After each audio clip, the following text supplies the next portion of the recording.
भगवान का भजन किस प्रकार करें, किससे मिलेंगे तुरंत परिणाम। शास्त्रों में भगवान की भक्ति करने के 5 प्रकार के भाव का वर्णन है। मतलब आप 5 तरह से भगवान का भजन कर सकते हैं, पर किस प्रकार आपके मनचाहे परिणाम जल्दी मिलेंगे, इस बारे में आज आपको बताते हैं। आपको पहले यह बता दें कि भक्ति का सीधा संबंध आपके मन के भाव से होता है, क्योंकि आप जो भगवान को चढ़ाते हो, वास्तव में तो वो सब भगवान ने ही आपको दिया है ना। सच तो ये है कि भगवान सिर्फ भाव के भूखे होते हैं, न कि किसी सांसारिक वस्तु के। हमें विश्वास है कि आज का यह वीडियो आपको बहुत पसंद आएगा और आपको आत्मविश्वास से भर देगा। तो चलते हैं और देखते हैं कि आप किस तरह भगवान की भक्ति करें, जिससे आपको तुरंत मनचाहे परिणाम मिले। जैसा पहले कहा कि भक्ति का सीधा संबंध मन के भाव से होता है, तो शास्त्रों में 5 प्रकार के आध्यात्मिक भाव का वर्णन मिलता है। आओ इन पर अलग अलग बात करते हैं। और हाँ, इन 5 पर बात करते टाइम खुद को देखने और समझने की कोशिश करना कि आपके मन में कौन सा भाव प्रबल है और किस में आप सबसे अधिक कंफर्टेबल हैं, इस बारे में कमेंट करके जरूर बताना। देखो, पहला भाव है दास भाव। दास भाव की प्रधानता जिसमें होती है, वो खुद को भगवान का दास और सेवक मानता है और सभी कामों को भगवान की सेवा समझकर करता है। आप तो जानते हैं कि भगवान के राम अवतार में श्री हनुमान जी खुद को भगवान का दास और सेवक समझते थे, जिन्होंने अपना सारा जीवन भगवान की सेवा में ही लगा दिया। अब आपको यदि कभी किसी भूखे को भोजन कराने का या वस्त्र दान करने का या कुछ सेवा करने का अवसर मिले, तो 2 बातें पॉसिबल हैं। एक तो ये हो सकता है कि ऐसा करने के बाद आप खुद पर गर्व करें, मन ही मन खुश हों कि चलो आज मैंने एक नेक और अच्छा काम किया। या इसके बजाय दूसरी बात मन में ये आ सकती है कि उस भूखे आदमी का बड़ा धन्यवाद कि उसने मेरे से सेवा स्वीकार कर ली। वो चाहता तो इनकार भी कर सकता था। गाय को रोटी खिलाता हूँ तो उसका धन्यवाद कि उसने मेरा दिया हुआ अन्न स्वीकार किया। वो चाहती तो इनकार भी कर सकती थी। और धन्यवाद उस भगवान का भी कि उसने मुझे इस लायक बनाया कि मैं कुछ जरूरतमंदों की सेवा कर सका। पहला जो थॉट है जिसमें आपको लगता है कि मैंने किया है, इससे आपके मन में धार्मिक होने का अहंकार मजबूत होगा, जो धर्म के हिसाब से उचित नहीं। जबकि दूसरे थॉट में आपको लगता है कि मेरे करने से नहीं हुआ, तब आपका अहंकार कमजोर होगा, जो धर्म पथ पर आपको आगे लेकर जाएगा। तो आप समझ गए होंगे कि धन्यवाद और एहसानमंद होने का भाव दास भाव है। अब इस हिसाब से अपना भी एनालिसिस करो। चलो अब दूसरे भाव की बात करते हैं। दूसरा भाव है सखा भाव। जिनकी रुचि इस भाव में होती है, वो भगवान को अपना मित्र मानते हैं, क्योंकि मित्रों में कोई बड़ा या छोटा नहीं होता।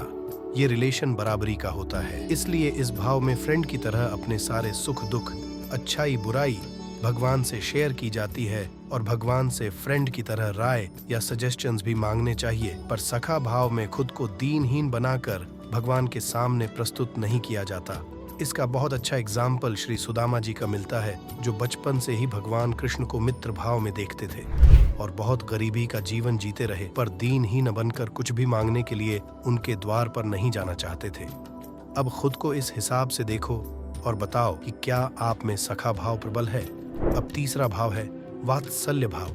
वात्सल्य भाव में भगवान को अपने से छोटे समझकर अपनी संतान, अपना शिष्य आदि समझकर उनसे स्नेह भाव रखा जाता है। भगवान के राम अवतार में महाराज दशरथ भगवान राम के जन्म से ही उनसे बहुत अधिक स्नेह करते थे।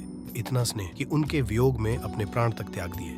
कृष्ण अवतार में माता देवकी एवं यशोदा ये जानते थे कि खुद भगवान ने ही कृष्ण के रूप में जन्म लिया है, फिर भी उन्हें अपने पुत्र की तरह स्नेह करते थे। आज भी अनेकों भक्त भगवान के बचपन के बाल रूप को लड्डू गोपाल के रूप में अपने घर में ही उनकी सेवा करते हैं। अपने भोजन से पहले उन्हें भोग लगाते हैं, उनकी बाल लीलाओं से आनंद लेते हैं, अपनी संतान की तरह ही उनकी देखभाल करते हैं। ये वात्सल्य भाव के ही भक्त होते हैं।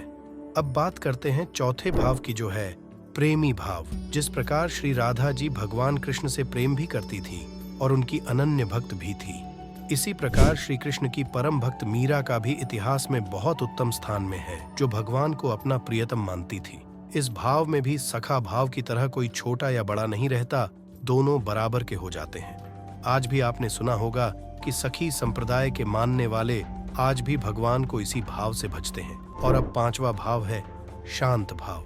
शांत भाव में भक्त भगवान को परम ब्रह्मा मानता है और अपने आप को भगवान का अंश मानता है।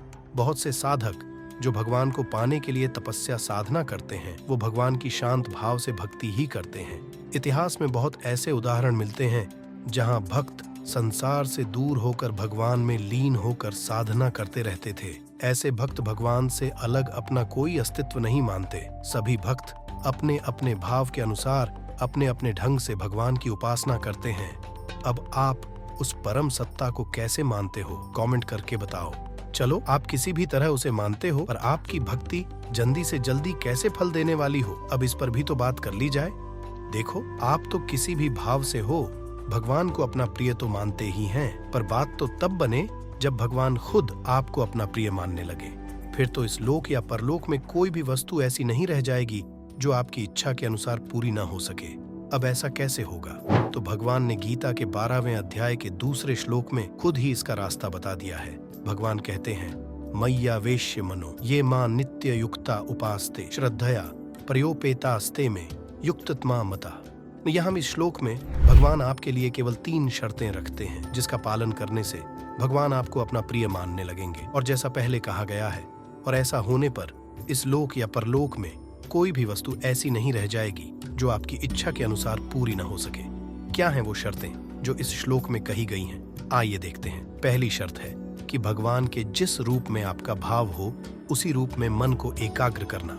दूसरी शर्त है भजन की निरंतरता, माने कंटिन्यूटी। और तीसरी शर्त है भगवान में अटूट श्रद्धा रखना, उसकी सत्ता में पूरा भरोसा रखना।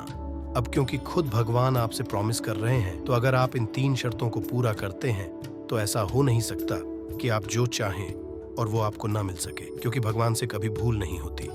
अब प्रश्न ये आता है कि क्या ये तीनों बातें पॉसिबल हैं? विश्वास रखिए, पॉसिबल ही है। यदि ना होती तो भगवान कहते ही नहीं। आप देखो, इतिहास का एक लंबा पीरियड जो भक्तिकाल के नाम से जाना जाता है, उसमें एक नहीं अनेक बड़े बड़े सिद्ध भक्त हुए हैं। उन्हीं के कारण तो ये नाम पड़ा जिसे भक्तिकाल कहा गया। पर ये तीनों बातें पूरी होंगी कैसे, इस पर इसी वीडियो में चर्चा करेंगे। तो यह वीडियो बहुत लंबी हो जाएगी। बेहतर होगा कि आने वाली वीडियोस में इस पर गहनता से चर्चा की जाए। तब तक अगर आपके कुछ सवाल हुए तो उन्हें भी शामिल करेंगे।